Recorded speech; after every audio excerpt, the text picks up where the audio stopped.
আমার মনে যেরকম ব্লেডে কাটছে, গলায় ফাঁস দিয়েছে, ঠিক সেরকম বিচার চাই আমি আপনাদের কাছে। ওইরকম ফাঁসি দিয়ে যেন ওর মারে, ওইরকম যেন ওর ব্লেড দিয়ে কাটে। আমার যে না আমার লোককে যে কষ্ট দিচ্ছে না, আমি নিজে ইচ্ছা একবার দেখতে চাই এরকম ফাঁস দিয়ে মোরা।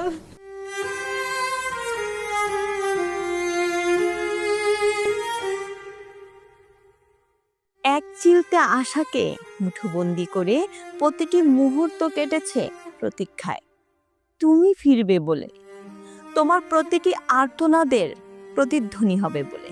এক সাগর আশা বুকে নিয়ে জেগেছিল পুরো জাতি, কিন্তু তুমি ফিরলে না। ফিরিয়ে দিলে এক শূন্যতার অতল গহ্বর, এক রক্তস্রোতের বেদন। যে হায়নারা তোমার পথ রুদ্ধ করেছিল, মনে রেখো তোমার হাজারো ভাই বন্ধু, বোন, বাবা মা আজও শপথ নিয়ে দাঁড়িয়ে আছে, এক বিন্দু ছাড় না দিয়ে। অন্যায়ের মূলোচ্ছেদ না করে কেউ কিছু হটবে না। বিদায় আসিয়া, ভালো থেকো ওপারে। মাগুরায় নির্যাতনের শিকার ৮ বছরের ছোট্ট আসিয়া অবশেষে মৃত্যুর কাছে হার মানল। আজ ১৩ই মার্চ দুপুর ১টায় ঢাকার সিএমএইচ হাসপাতালে শেষ নিঃশ্বাস ত্যাগ করে সে। বাংলাদেশ সেনাবাহিনীর ভেরিফাইড ফেসবুক পেজ থেকে তার মৃত্যুর খবর নিশ্চিত করা হয়েছে এবং শোক প্রকাশ করা হয়েছে।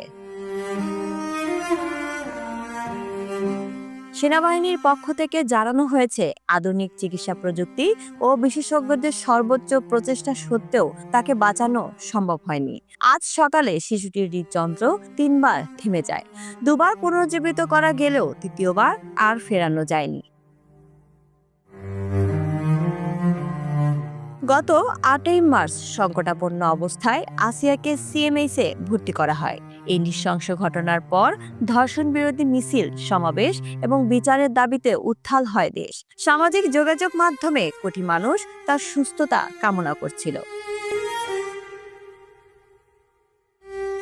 মাত্র ৫ দিন আগে ৫ই মার্চ বোনের বাড়িতে বেড়াতে গিয়ে নির্মম নির্যাতনের শিকার হয় আসিয়া। ৮ই মার্চ দায়ের করা মামলায় এজাহারে মা উল্লেখ করেন, আসিয়ার বড় বোনের স্বামীর সহায়তায় শিশুটিকে ধর্ষণ করে বড় বোনের শ্বশুর হিটু শেখ। এই পাপের সাক্ষী হয়েও নীরব ছিলেন হিটুর স্ত্রী ও আরেক ছেলে। শুধু নীরবতা নয়, ঘটনা চাপা দিতে তারা হত্যারও চেষ্টা চালায়। এজাহারে আরো বলা হয়, ৪ মাস আগে বড় বোনের বিয়ে হয় সুজীবের সঙ্গে। বিয়ের পর থেকেই তার শ্বশুর অসৎ উদ্দেশ্যে বারবার প্রস্তাব দিতেন, অথচ পরিবারে কেউ প্রতিবাদ করেননি। আজ আসিয়ার মৃত্যু শুধু একটি শিশুর জীবনের ইতি নয়, বরং সমাজের অসার রীতির মুখোশ উন্মোচনের আরেকটি নির্মম অধ্যায়।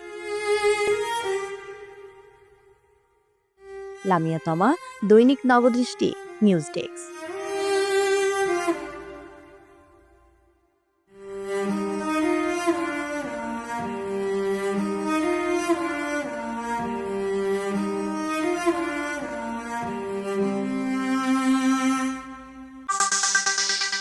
দৈনিক নবদৃষ্টি, জাগো বাংলাদেশ নতুন রূপে।